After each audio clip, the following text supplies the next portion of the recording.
Welcome to Lynn Cullen Live. Talk radio without the static. Email your questions and comments to lynncullenshow@gmail.com. And now your host, Lynn Cullen. And a good morning to you, one and all. We've got a great show in store for you today, and just getting us on the calendar correctly, today being September 19, 2024. And we've got one topic for today, which is unusual, and it is Myron Cope. Now, in these parts, this is a person who truly needs no introduction, but let me give him a little one anyway. Myron Cope, let's see, talk show host, sports commentator, color analyst, Steelers, speaking of Steelers, towel salesman, writer, we're going to talk a lot about that, raconteur, husband, Pittsburgher, father, and character extraordinaire. All that and more, and all that in the book I hold right in my hands here, Behind the Yoy. And I'm also thrilled to have with me the authors of that book, Dan Butler and Elizabeth Cope. Hello to you both. Hi. Hi. Hi. Hi, guys. We all hear each other Hello. loud and clear? Good. Great. Wonderful Yeah. to have you both here. Elizabeth, I want to start with you because at some point in the book, because I made note of it, you actually said that your father was soft-spoken.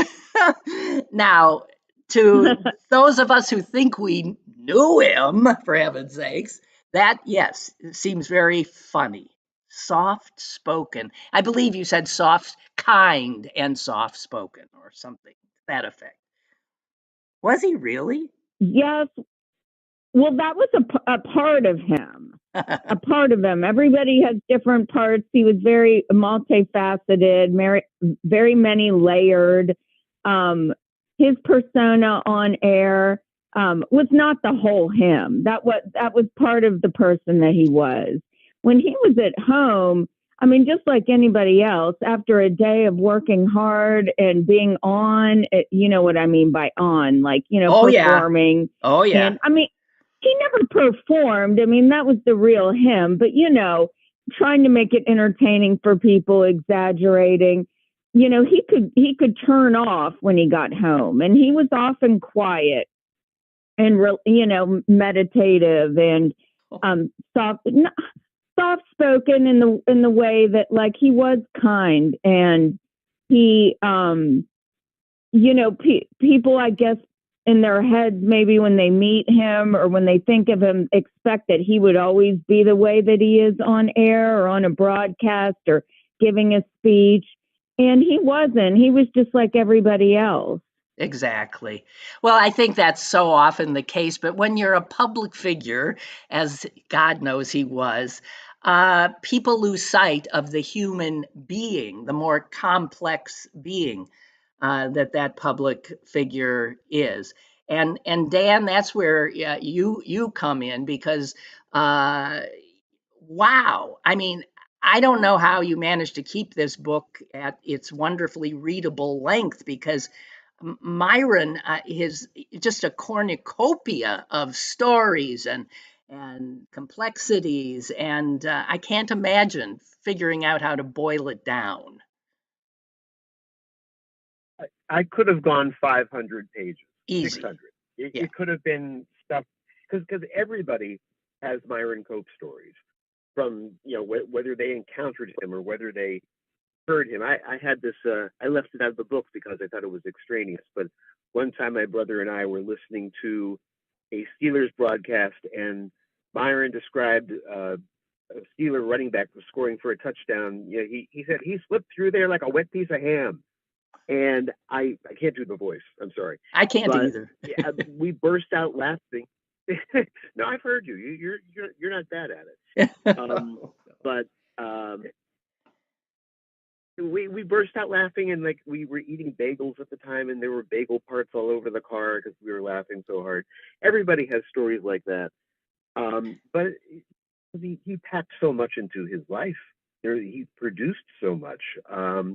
And it was a privilege to go through all these boxes of files and scrapbooks and photos and tapes that he left and that Elizabeth still keeps. And that's what made this book possible, to going through all that stuff and really going behind the scenes of that great public persona that he had. Thinking of all the boxes of stuff he kept, and Elizabeth, if you now have that, surely somebody aren't all that stuff going to end up in the History Center or some university's archives somewhere? Well, I did donate a lot of things to the History Center. A lot of stuff did go to the History Center, and I, in an urge to declutter, I had someone talk me into getting rid of a lot of stuff, but most of the stuff I got rid of were things like old, like tax returns and stuff that like does not matter, right. Or like medical, you know what I mean, like papers, because I literally saved everything that my dad saved, but I did try to hold on to anything like that would mean something, or things that had to do with his career, or just special stuff with sports, and people would often, it's been 15 years since he passed, and people would often be like, why are you holding on to all this stuff? Like, what are you going to do with it? Because it's all just in my basement. And I just couldn't get rid of it. I just could not. It was too meaningful. It'd be like getting rid of his life. Because his whole life is represented by... Yeah. Well, I have to say, you should not get rid of it, because he is a historic figure, and all those, for you, it's different. As you said, it's you feel a guardian of his life, but he in other ways belongs to the city, right? And there's an interesting thing. Yeah, he belongs to the world. Yeah, there's a quote here in the appendix, Dan, that you quote Myron as saying, when asked how he wanted to be remembered, he said, as a pretty decent writer. And then he goes on to say, I took more pride in my writing because that's what I was educated to do, and I had a gift for it. When you write a piece, you can sit down and read it and know whether you've done a good job or not. With broadcasting, it's in one ear and out the other. And boy, that so resonated with me, that I love that he thought of himself and wanted to be remembered as a writer. That was his serious life work, right? Oh, yes. And he was an elite sports writer. Yep. He wrote for, all the major magazines, Sports and Sports Illustrated, the sporting news, as well as, Life and Look and the Saturday Evening Post. He wrote like 130 articles, and he would get like $3,000 per article, which is, that was like new car money in 1961. He was really successful. He won awards, and you can go back and read these stories today, and they still hold up very well. So, some of them are of superstars like Muhammad Ali, and some of them are he was known as the nut specialist. He would write stories on offbeat type of sports personalities, and a lot of them are just really well done. And if you have an interest in, especially in Pittsburgh figures, he over time he wrote about just about every member of the 1960 World Series winning Pirates, and then he wrote a lot about various Steelers and Pitt players. You could compile a book almost. Well, without a doubt. And his writing, I reveled in it. And at the end of the book, guys, Dan has put together a compilation of all of this great writing. I mean, where the magazines, the articles in chronological order, that if you want, you can, go looking for. His writing blew me away. And it's so fascinating how he was drawn to characters, did these amazing features about characters, and he himself was this character. I mean, the funniest thing in the Howard Cosell, I cannot begin to imagine Myron Cope and Howard Cosell spending time together, but they did, and his piece on Cosell was considered what? One of the best. One of the 50 best articles in the Sports Illustrated's history. In Sports Illustrated's history. Whoa. That is saying something. So, so he hung with all of these larger than life characters. Muhammad Ali before as Cassius Clay. I mean, he ended up on a train with Cassius Clay. They're sleeping in upper berths, and Clay is keeping him up and calling him Mickey Rooney. I mean, these stories are unbelievable. He got to know these guys pretty well because he didn't just like do a phone interview. If he was assigned to do an article on somebody, he didn't just call them on the phone, get a few quotes, and then slap something together. He would go spend time with that person and you really figure out where they lived and how they lived and what they wore and what they said. And he really was good at getting somebody's personality down on paper, which is hard to do. Oh, it's hard to do. Yeah. And just reading the book, because I also worked at WTAE in radio and in television, I did my show from the same chair and studio that, well, even in the book, you mentioned how he was annoyed. Well, I guess I mentioned because I was the only woman that was in the studio for a long time behind the mic, and I wore lipstick, and I would get close enough to the mic that the lipstick would, get on the mic, and he noticed his microphone turning red, and he was annoyed, and he realized it was that girly, which I guess is how he referred to me. Elizabeth, I don't think your dad was much of a feminist. Do you? No, well, no. I mean, he was, yeah, I guess he was from the old school, I guess. But I mean, he really was, but he obviously respected women, and like my mother ruled the house. I mean, he treated her like a queen, and whatever she wanted, she got. So he certainly was a wonderful husband. So he wasn't like a feminist in the way that women wouldn't like him if they knew him. I think everyone loved him. Right. I agree. Everyone loved him. He had old-fashioned views. I mean, it was the way he was raised, and it was the era he grew up in. He wouldn't be like that if he had been born now. And even with those views and old-fashioned ways and the way he was raised, I mean, he never disrespected a woman, and he held women in high regard. He was just, it was just like the era he grew up in. And like I said, and in fact, he was very respectful of women. He just wasn't used to them being in the sports arena. But, he got used to it because they're everywhere in sports. They're broadcasters, they're everything. Well, and they weren't. Even at the end of his career, even at the end of his career, he had to work with women. So, I mean, and he was very close with Sally Wiggin. Right. But you are right about that. I mean, everything you said is right. And it's just as far as with the Muhammad Ali and the way he did his articles, he would spend a lot of time with them. And we have footage of him, a very funny footage of him doing interviews with Howard Cosell that we have on our YouTube page. That's hysterical. And then he told me he spent a whole week with Roberto Clemente at his house.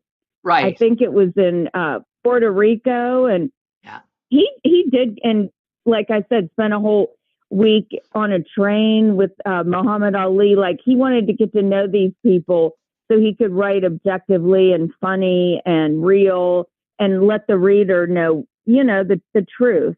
Well, he was just, I mean, brilliant at it. And speaking of Clemente, so he wrote this piece about Clemente being this, like class A hypochondriac, and the piece is Yeah. hysterical. But, but Dan, you say that Clemente didn't think it was funny and really didn't talk to Myron for a year. Is that right? That's right. Roberto Clemente was a very proud man, and he didn't like the idea of Myron essentially exposing him as a little bit of a complainer, about if his ankle hurt or he had a headache or whatever. And it's actually true. Clemente would probably miss more games per season than the average superstar player. But apparently they did make up after like a year. And I mean, I think Clemente eventually saw that Myron was hitting a lot. A lot of his articles, especially in the mid '60s, Myron, in trying to produce laughs in the reader, he exaggerated a little bit, and and athletes maybe didn't see it at first, but eventually they'd come around to seeing that he was just trying to be funny. And he was funny. The attempt was was successful. Um, Speaking of funny, Yeah. and also Myron as a father, I laughed out loud at Elizabeth when you bumped into as an adult, to your second grade teacher who recognized you. It you must be one of those people who looks a lot like you did when you were a kid if she recognized you as an adult. But tell that story of what she told you. That is so funny. Uh, oh yes, yeah. I don't know how she knew it was me, but somehow it was Mrs. McKenna, my second grade teacher, and she actually asked me to speak to the students too. I think that's why she had written me a letter even. Oh, okay. Because they wanted to have a Myron Cope day, and she told me the funniest story. She said when I was in second grade, like, back then, I don't know if students still have to do this, but when you miss a day of school, like, you have to have your parents write you an excuse. Right. And you have to hand it to them, like, right. Why you were sick and why you missed. And so I guess, I don't remember it, but she told me that my dad had written my excuse, and I don't remember it. So my dad probably quickly wrote something on a piece of paper and gave it to me to give to the teacher. And so when I got to school, I just gave her the note, and I never thought anything of it. And then fast forward, and I still didn't hear anything of it back then. I was only in second grade. But fast forward like 20 years when I ran into her, and she told me that note that my dad had written said, Elizabeth has absolutely no excuse. She's just a lazy bum. And then he scribbled his name, Myron Cope. And she said she laughed so hard, and she showed it to all the other teachers, and they decided to frame it. Yeah. And so it's still hanging in the teacher's lounge to this day. Well, I just love it. She's just a lazy bum. How wonderful. Yeah, she has no excuse. She has no excuse. Oh, God, that's funny. That's just wonderful. So whenever I would miss school, I would hide upstairs. My mom would say, because we don't want your dad to see you. Just hide up there till he goes to work, and then you can come down again. Because he'll say, why aren't you at school? Yeah, there were no excuses. If I had like a sore throat, he'd say, you could have gone to school. So you were born the same year as your dad really was taking off as the Steelers color man during games, right? And so all that incredible 70s Steeler team. I mean, when you were a little girl, those guys were. I understand from the book that Chuck Knoll was over at your house a lot, but you didn't think of him as the coach of the Steelers. You thought of him essentially as the handyman. Yeah, because like I was born in September of 1970, which was the very year that my dad started broadcasting for the Steelers. The first year he did was 1970 in September. So literally it was like when I was born. So, yeah, Chuck Noll was very handy. Like he could fit, a lot of people probably don't know that. He can fix anything around the house, like a stereo, just anything, or a dishwasher, anything that goes wrong. He loved to like garden, and my dad wasn't very good at it. So he would like give him tips on like the roses, and like he would help him. And I mean, a lot of people probably, he was the Pittsburgh Steelers head coach, but he had so many outside interests and he was good at everything. And so he would come over all the time and like fix things around our house. So every time I saw him, I just assumed he was there to fix something. And I didn't even know he was a coach. I didn't give him a second thought. He would just be fiddling around our house. And he was very quiet too. So It wasn't like I just didn't even like think anything of it. And Terry Bradshaw. Did you ever bring Terry Bradshaw over? Yeah, Terry Bradshaw. Did you ever bring Terry Bradshaw over as his assistant? Terry Bradshaw came over a lot, and he would bring his little dogs with him, and I didn't think anything of that either, although Terry was very, boisterous. Like, he had a personality on him. You knew when he was in the house, so I did, notice that. Because he was very loud and, has that vivacious kind of personality. Right. Yeah. So, and when dogs came into your mom, when she got dogs, right? She went and got the same dogs that Terry had. What is it? Yeah, we got miniature dachshunds because, I guess my mom really Terry would bring his two little dogs with him when he came over. And this was in the 70s before, and that was unusual because this was the 70s where people didn't do that. They didn't bring their dogs to someone's house or to the store. Like now you see that like with Paris Hilton and so like people always have their dogs with them and emotional support. This was an era when nobody did that. Like they didn't let dogs like in stores and you know what I mean? And yeah, that's true.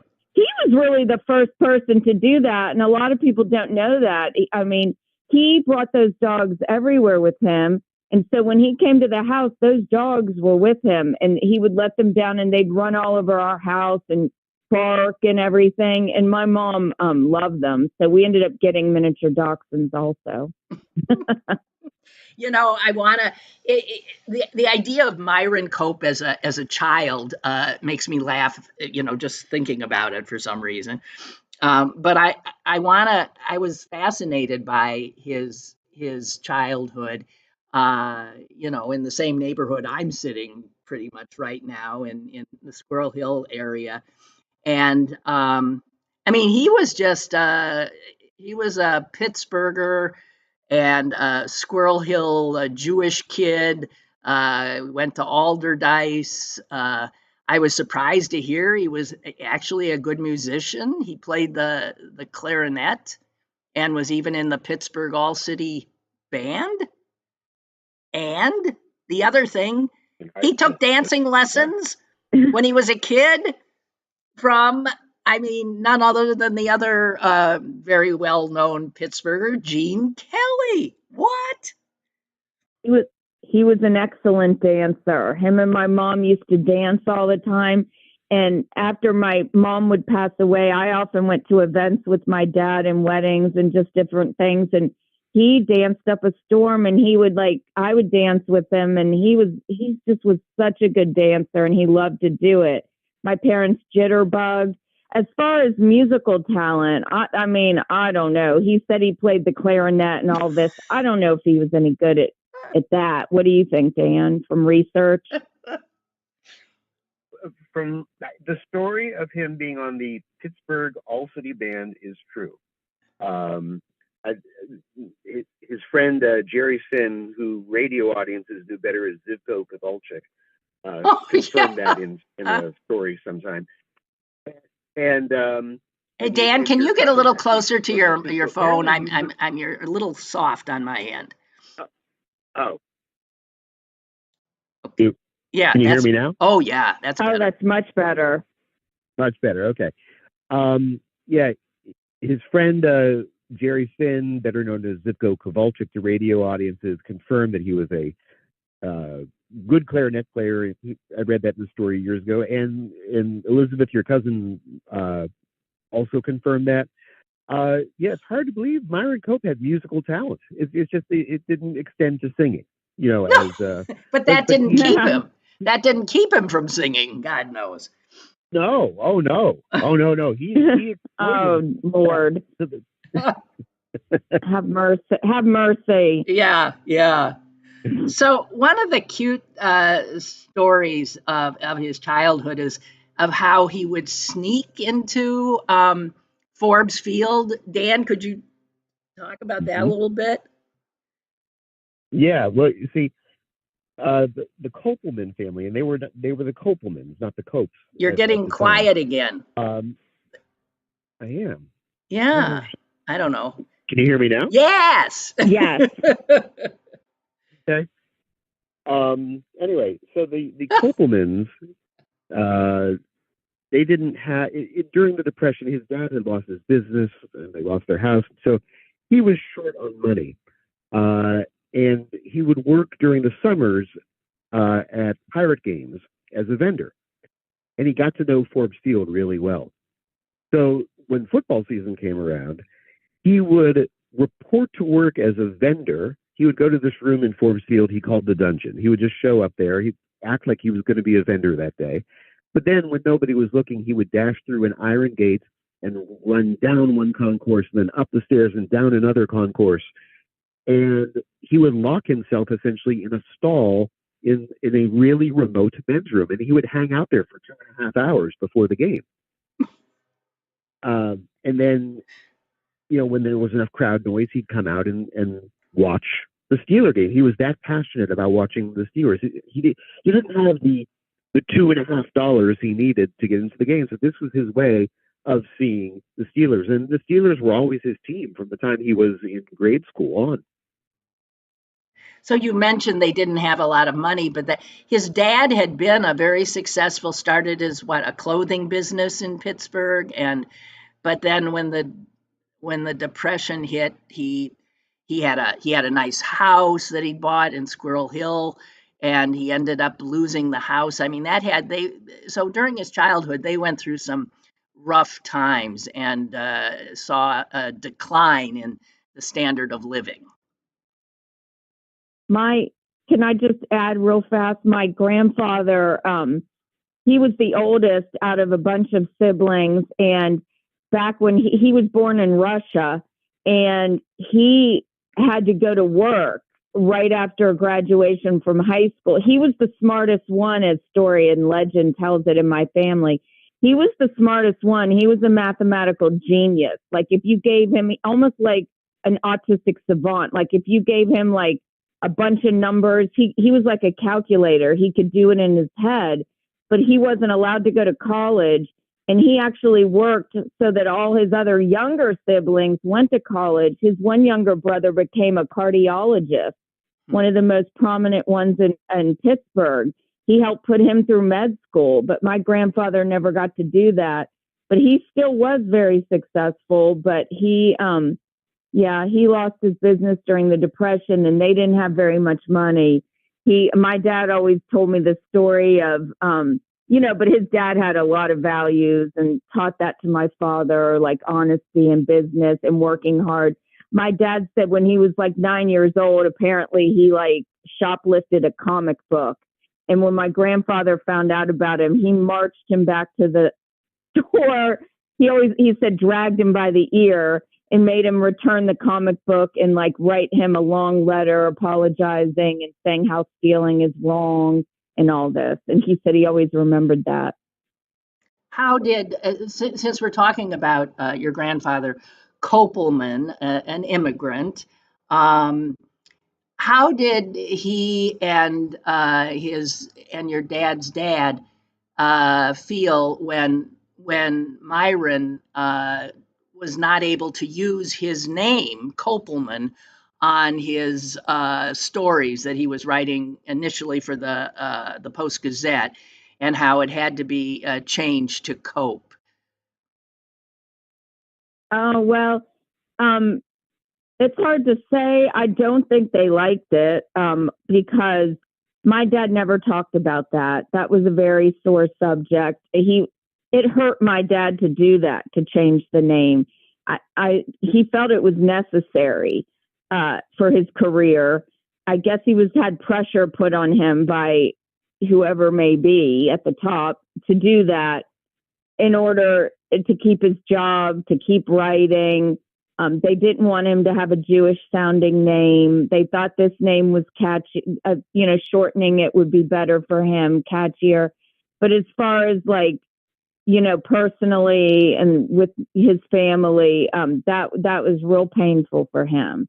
And he never talked about it. So I can only assume that his father wasn't happy about it. Well, I had John McIntyre on the show recently, and he tells a story of Sam Nover putting him up to asking Myron about his name change, knowing that Myron would go ballistic. And in fact, he did. And he told, he said, McIntyre, well, how do you think you would feel? How would you, feel about having to? And he was really furious about it. But it's just a throwaway in the book, Dan. You mentioned that Myron, though, changed his name legally to Cope in 1955.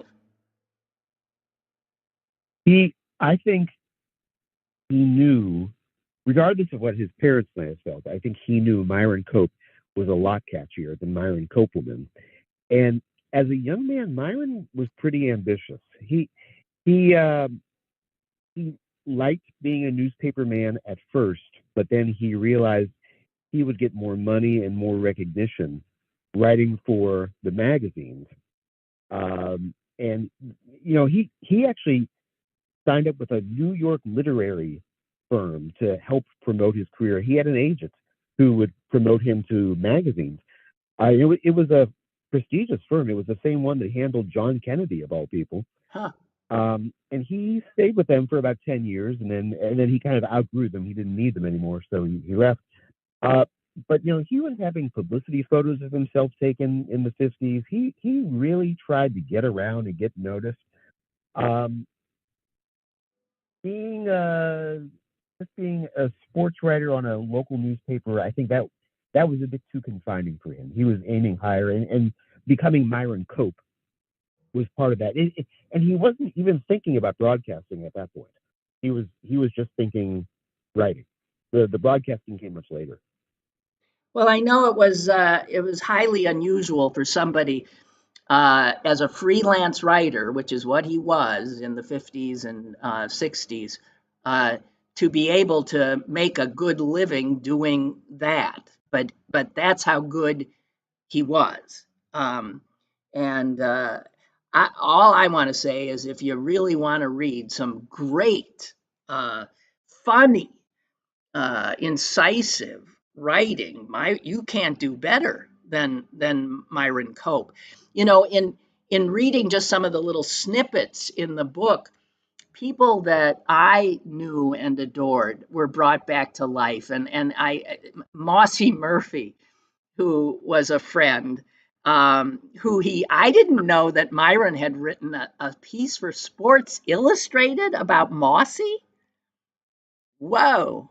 But Myron was good at taking Pittsburgh guys and highlighting their quirks and their personalities and selling magazine stories around them. And it was like part of his niche. There was nobody else in the city doing that kind of thing. And Mossy Murphy was a character at Duquesne University. And Beano Cook. My dad was.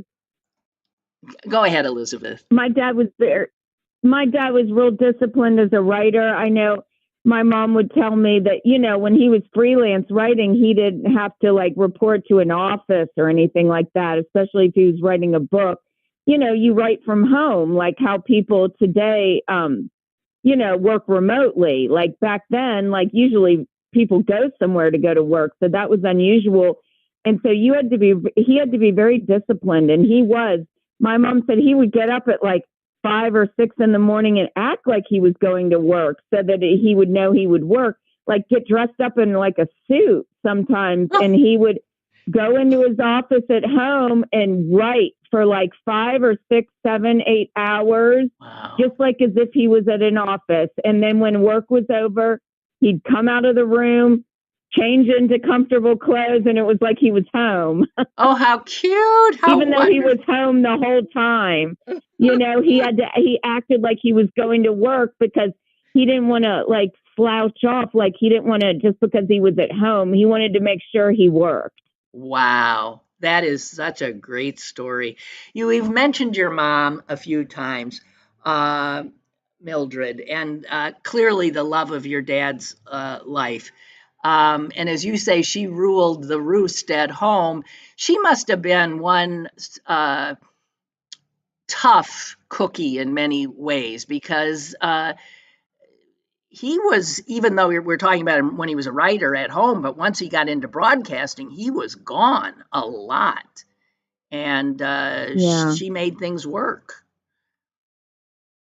Yeah, my mother was very tough. She was a strong woman, but she was also, she's from the South, and she, her strength was sort of veil, like under a veil, not under a veil, but I don't know how to say it.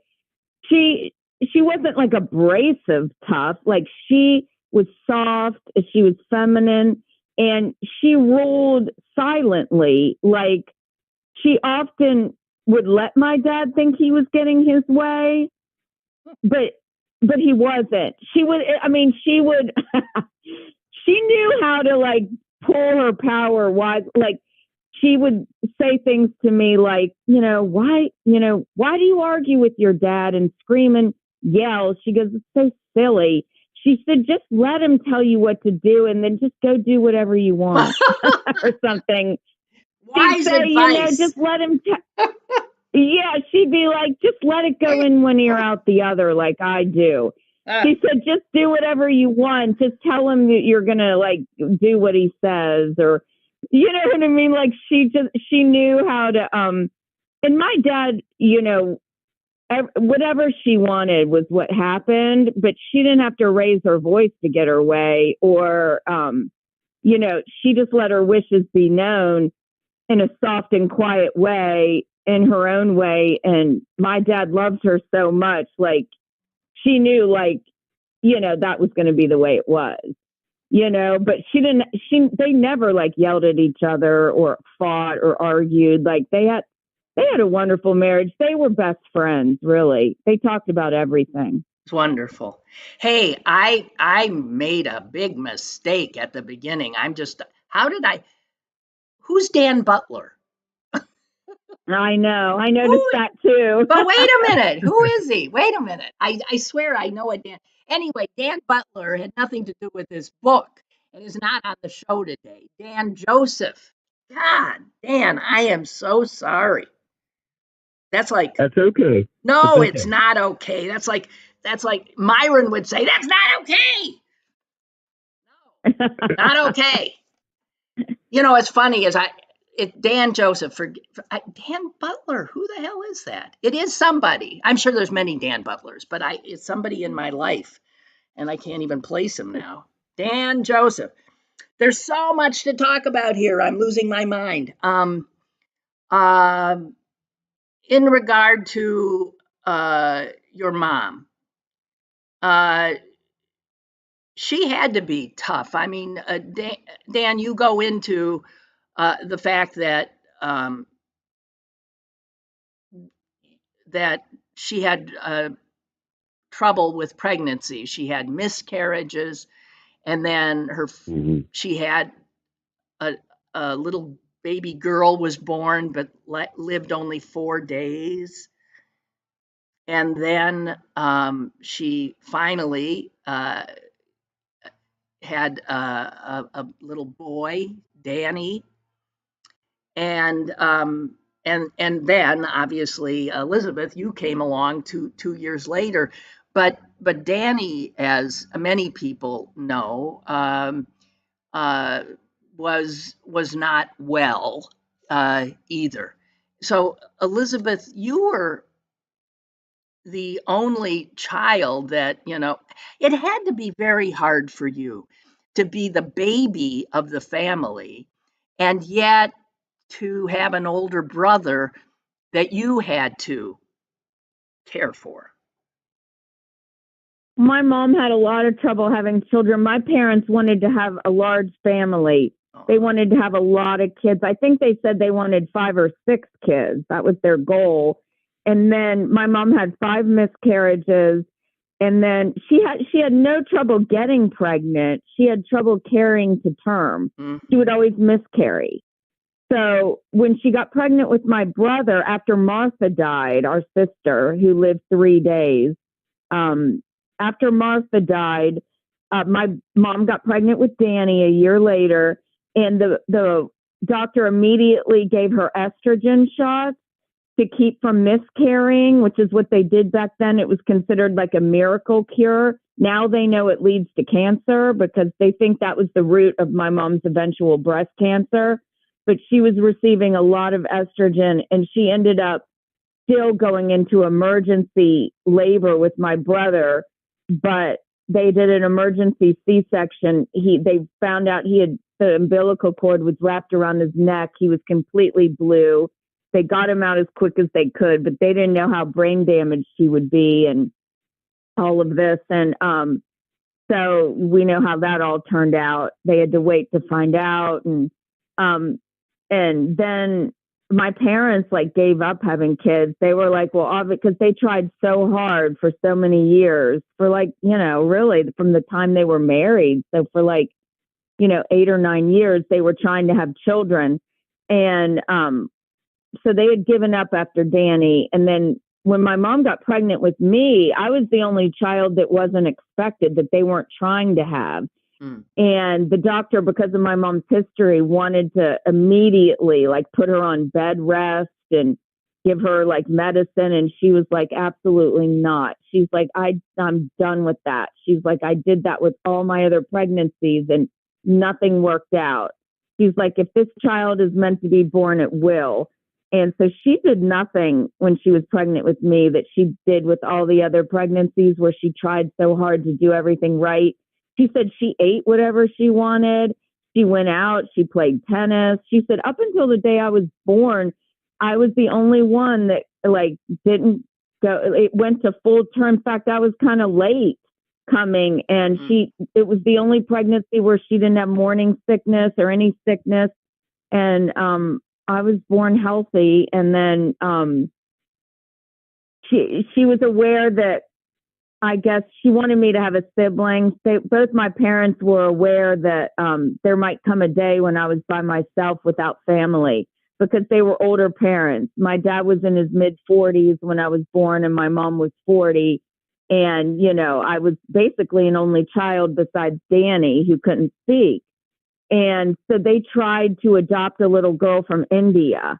And a lot of people don't know this. And they went through this whole procedure and all the bureaucracy and paperwork to adopt this little girl who was 5 from India. Huh. And I have the letters in my basement. They corresponded with the parents that were giving this little girl up for adoption because they had no money. They were destitute. And I even have a little letter from the little girl herself calling my parents Mama and Papa and stuff. And I know it's really sweet, this little Indian girl. What happened? They wanted me to have a sister. What happened? So they had been corresponding for a year and a half, and they were getting ready to go to India to pick her up. And it was right the first time when my mom was diagnosed with breast cancer, and they disqualified my parents from adoption. They were heartbroken. heartbroken. And I don't know if the adoption process in today's world, I don't think that happens, because my mom went into remission for 20 years after that, before her cancer came back. So I feel like we could have adopted, but she was disqualified because they weren't going to give a child to a woman that has a cancer diagnosis. So they never got to adopt her, and I don't know what happened to her. But yeah, so my mom, yeah. Yeah, your parents in this regard had a tough row. And in some ways, I think you too, by virtue of being the only one. That's Although gotta I be. do call myself the middle. I call myself the middle child because my dad's youngest baby was the terrible Tao, born in 1975.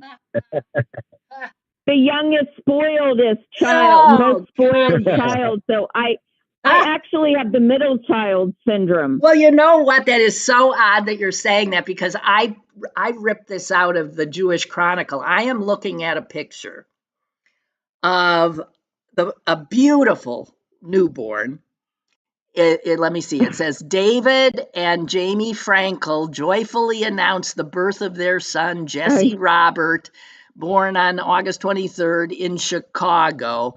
And there is this little Chicago kid, and he is swaddled in a terrible towel. Yes, that was my parents' last creation. I always say the terrible towel was was my dad's baby, and he was born in 75. I guess I consider him a he. And so he was my dad's youngest child. His creation of the mind. Well, and it goes on and on and on and on. It did, however. Yeah, my famous younger brother. Your famous younger brother, the terrible towel. Oh my God. Yep, followed in my dad's footsteps. But so yeah. He did say that the towel was a he. He was very insistent that the towel did he? Was I didn't even know that, but I just assumed that he was. That he was a he. So I have like a younger brother and an older brother. Oh my gosh. At least I get to be the only girl. Yeah. I guess that's something. How is how is your older brother doing? He's got to be what? He's actually 55. He's 55 years old. He's actually doing really well, believe it or not. He better than like I've seen him in a long time. He's very, very happy. Every time I see him, he's smiling. He smiles all the time. He even is like doing something he only did as a child. And this is something that's popped up again just in the past like 6 months, where he rubs his hands together and like flaps his hands, which he used to always do when he was happy as a child. He hasn't done that in like 20 years. He's been doing that again. And I'm actually going to see him today. I'm picking him up at 3 to go to a picnic that we were invited to. And yeah, he seems really happy. He doesn't speak. So it's, he's nonverbal. So I can't like ask him why or what's going on, but he seems to be very healthy and happy. Well, and I'm glad to hear it. There is a connection though, but with the terrible towel and your brother. Can you guys talk about that a bit? Do you want to take that, Dan? Yeah, here I'll always start. So when the terrible towel began selling in huge quantities in the late 70s, Myron immediately began donating large sums to the Autistic Society of Pittsburgh. I think that's what it was called then. And eventually, he donated all of his terrible towel royalties to the Allegheny Valley School for People with Disabilities, which is where Danny has lived since the early 80s. It was a very generous gesture on his part. And I think that's one of the reasons that the towel remains so popular. People know that when they're buying it, a portion of that money is going to a really good cause. We actually talked to a guy in the book. He was inspired in part by the terrible towel to devote his life to helping people with disabilities. And his full-time job, so to speak, is being an adventure leader. He leads people up Mount Kilimanjaro in Africa and some place down in the Andes in South America. He leads them on treks through the Grand Canyon from one end to the other. And he actually took the Terrible Towel to the top of Mount Everest. The Terrible Towel has been in space. Yes. More than once. Three astronauts times. have taken it. 3 astronauts have taken it up on the International Space Station. And a Pitt professor took it to the South Pole. Good God. It's been everywhere. And my, my dad was a humanitarian. He was an Aquarius, so that's part of that. But also, when my brother was first diagnosed, as the story goes, my parents, I don't know if my dad told me this or my mom told me this, but someone did, and I've always known it, that when my brother was first diagnosed, one of the top doctors, I don't know, I think it was at Children's Hospital, told both my parents that my brother would never speak, he would never get any better, he would never learn to do anything, and that if my parents knew what was best for them, they should just stick my brother in an institution and forget they ever had him and not see him anymore and just focus their energy on their healthy daughter. And my dad was appalled. I mean, obviously my dad was appalled. He said, well, he's like, I'm not going to give my child away. He goes, just because he doesn't cut the mustard, we don't just disown people out of the family. And he was really devastated by that advice from the doctor. And he was like, no, I'm not going to forget that I have about my son, and in fact, he dedicated his life to trying to help people like Danny. Right. Wow. And families that have children like Danny. And he just couldn't believe someone told him that he should just forget that he ever had Danny. And he actually, back in the day, I don't know if this happened a lot. I mean, this was in the 60s, the late 60s. My parents knew some people or had friends that had children like Danny, some with Down syndrome, and they did just that. They put them in an institution and never saw them again. And my dad just couldn't wrap his brain around that. I mean, it's very sad, but that happened. No, it did happen. It happened a lot. And that was the advice of a doctor is really mind-blowing. That's what they told people to do back then. And I don't remember, my parents had they were friends with a couple that had a child, I think, with Downs. And they put the child somewhere and just forgot about them. And my parents remained friends with their friends, but I remember my dad saying he never thought of them as the same after that. Wow. He had trouble with that decision. Yeah. I bet. Hey, we've got an email in from Chuck saying, greatly enjoying your guests. Just a month ago, I was listening to Pat McAfee, who is arguably ESPN's most popular sports personality. Pat was talking about how local sports broadcasters are less than adequate these days. But Pat, having grown up in Pittsburgh, talked for almost 15 minutes about the greatest local broadcaster ever, which of course was Myron Cope. And if you find his tribute to Myron on YouTube, read through the comments, Chuck says. There's so many interesting comments, including stories about Myron that his fans shared. It brings up how difficult it can be, I imagine, Elizabeth, to be the child of someone who is so immediately recognizable by absolutely every person.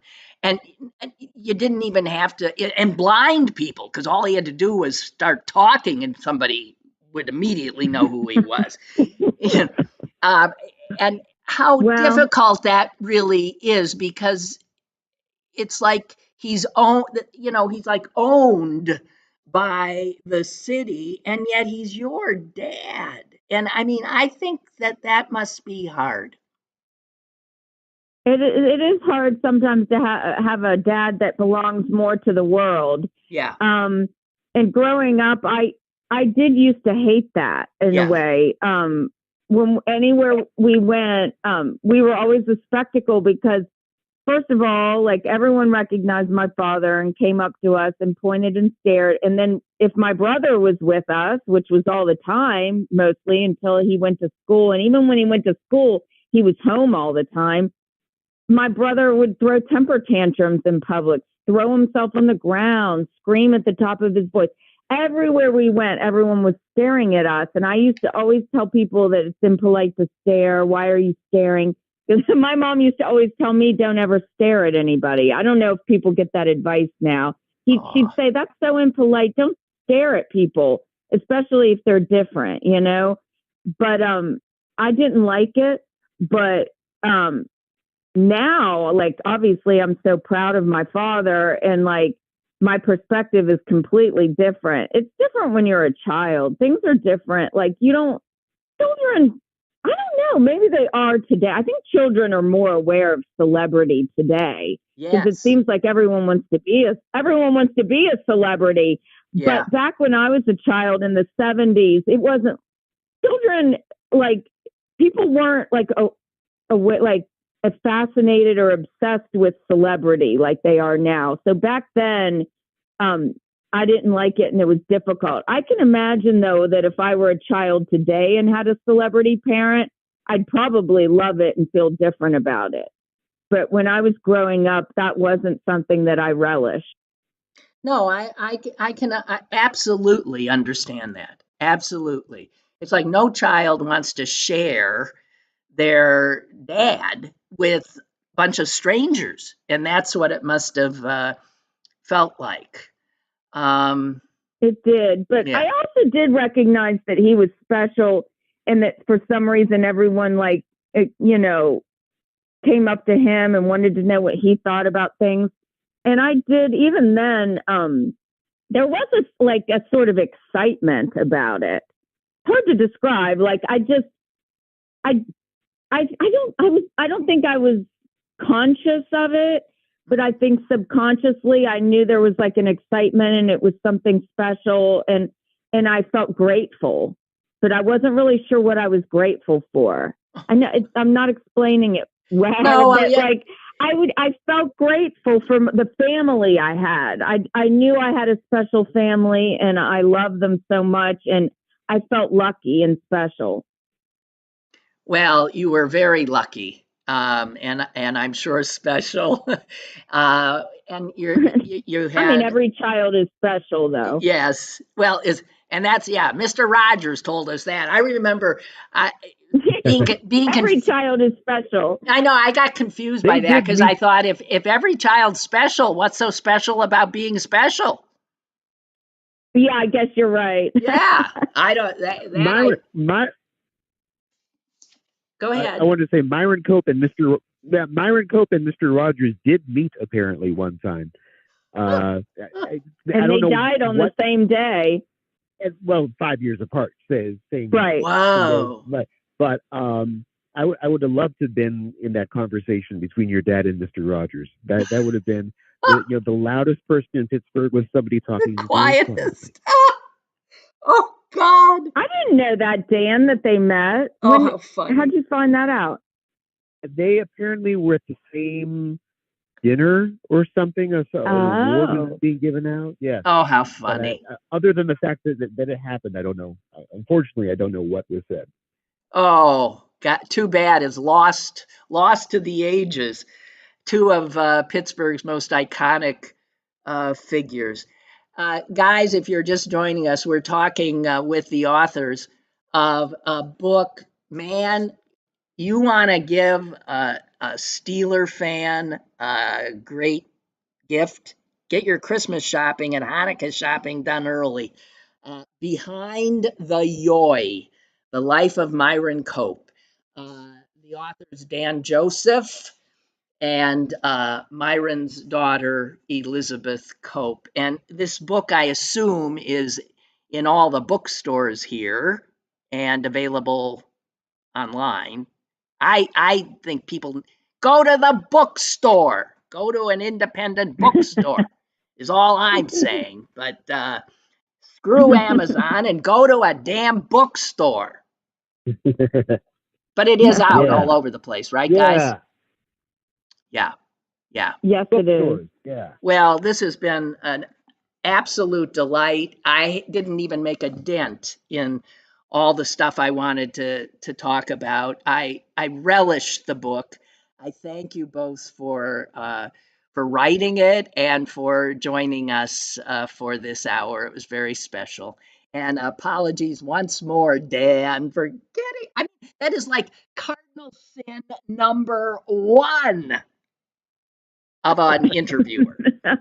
You at least know who the hell you're interviewing. Don't get the name wrong. God. Dan Joseph, Elizabeth Cope. It's okay. Thank you. You're you forgiven, both. Lynn. Oh. You're forgiven. Thank you so much for having us. Oh, true Yes, pleasure. thank you. True pleasure. Thank you both. And guys, that's well, that was special for me. What fun. Yeah. I'm just seeing your Cheyenne writing. I'm so enjoying this conversation. I remember exactly where I was when I got the news that Myron had died, on a tennis court in Florida from another Pittsburgher. I was so sad to hear it. Brooke writes, "What a wonderful show. I needed to hear this today. Thank you for writing the book. Oh. Thank you for writing the book." And somebody else, such an enjoyable show. Man, we're getting rave reviews. Deborah, great show. This is just all coming in on my chat. So thank you. We all enjoyed it so much.